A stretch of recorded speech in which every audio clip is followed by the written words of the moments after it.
was your meeting then with the Crown Prince here in Saudi Arabia? You were with him, we understand, for about an hour and 45 minutes. Did you discuss increasing oil production? Was there any progress on that? We discussed everything that you would expect. So I raised human rights, as I'm sure you would expect. Well, but we also talked about what we can do to stabilize oil prices, to fight inflation, to help consumers, to help people at the gas pumps, at the petrol pumps, and there's a lot of agreement that it is important to avoid inflation, to avoid the damaging economic consequences. Agreement that we need to work together to bring peace to Ukraine. I thanked the Saudis for what they're doing. They were joined the UN resolution, as you know, in condemning what Russia has done, and both agreed that we need to see an end to Putin's war. But did he give you any cause for optimism that Saudi Arabia might increase oil production, which would ease things for people at home?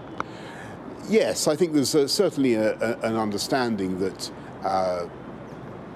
there's an interest for Saudi Arabia, for all oil-producing and exporting countries, in making sure that the global economy is not damaged by the current spikes, that we don't get the kind of inflation that we saw in the 1970s.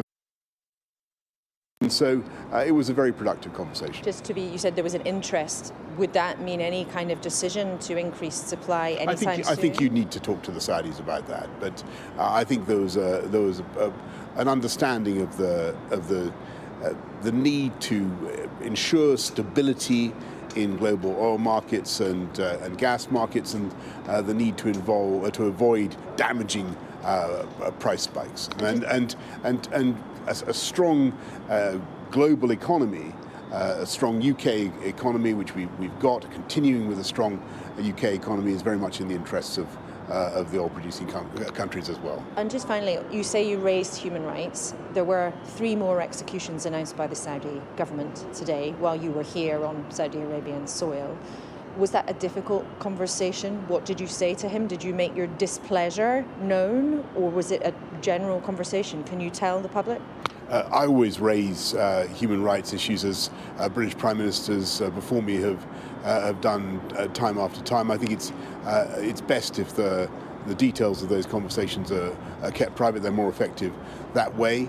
But I think what you can also see is that, and I think that people who come to Saudi Arabia would testify this, in spite of that news that you've referred to today, things are changing in Saudi Arabia.